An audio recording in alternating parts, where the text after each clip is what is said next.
பிரியமானவர்களே, வாழ்வின் வெளிச்சம் வேத வசனத்தின் மூலமாக உங்களை சந்திப்பதில் மிகுந்த மகிழ்ச்சி. இந்த நாளுக்குரிய வேத வசனம் எசேக்கியேல் 36 அதிகாரம் 9வது வசனத்தில் நாம் பார்க்கிறோம்.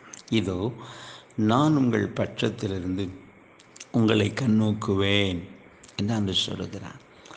நான் உங்கள் பட்சத்திலிருந்து உங்களை கண்ணோக்குவேன் சொல்லுகிறார். பிரியமானவர்களே, ஆண்டவர் நம்முடைய பட்சத்தில் இருக்கிறார். அப்படின்னு நமக்கு நம்முடைய சார்பில் இருக்கிறார், நமக்கு சாதகமாக இருக்கிறார்.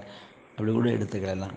நமக்கு அவர் ஆதரவாக இருக்கிறார், நமக்கு அவர் துணையாக இருக்கிறார், அல்லது நமக்கு சமீபமாக இருக்கிறார். பிரியமானவர்களே, ஆண்டவர் நமக்கு பட்சத்திலிருந்து நம்மை கண்ணோக்குகிற தேவனாக இருக்கிறார். இந்த வசனம் சொல்லுகிறது, நான் உங்கள் பட்சத்தில் உங்களை கண்ணோக்குவேன், நீங்கள் பண்படுத்தப்பட்டு விதைக்கப்படுவீர்கள் என்று சொல்லுகிறார். பண்படுத்தப்பட்டு விதைக்கப்படுவீர்கள் அப்படின்னா, ஆண்டவர் நம்மை பண்படுத்தி பயன்படுத்த போகிறார். இதுவரை நம்முடைய வாழ்க்கை ஒரு பயன் இல்லாத வாழ்க்கை, ஒரு ஆசீர்வாதம் இல்லாத வாழ்க்கை, ஒரு பிரயோஜனம் இல்லாத வாழ்க்கை.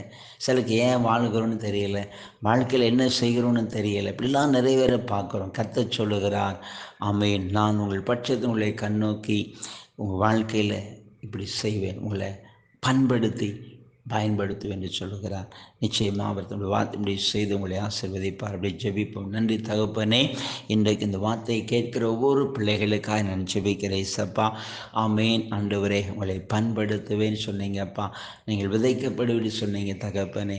பயனில்லாத ஒரு நிலை, என் வாழ்க்கையில் எந்த பலனும் இல்லை, என் வாழ்க்கையில் எந்த பிரயோஜனமும் இல்லை, ஏன் வாழ்கிறேன்னு தெரியல, வாழ்க்கையில் என்ன செய்கிறோன்னு தெரியல, அநேகரை நாங்கள் பார்க்கிறேன் சப்பா. அப்படிப்பட்ட ஒவ்வொருடைய வாழ்வை கர்த்தர் பண்படுத்தி பயனுள்ளதாய் மாற்றி பிள்ளைகளை ஆசீர்வதிக்கிற அன்புக்காய் உம்மை துதிக்க நாளில் வல்லமை இறங்கட்டும், கரம் இறங்கணும். கர்த்தர் கிருபையாக இறங்கி பிள்ளைகளுக்கு உதவி செய்து பிள்ளைகளை ஆசீர்வதித்து மகிழ பண்ணும் சில அன்புக்காய் நாங்கள் உம்மை துதிக்கிறோம். மீட்பு இயேசு நல்ல பிதாவே, ஆமென், ஆமென்.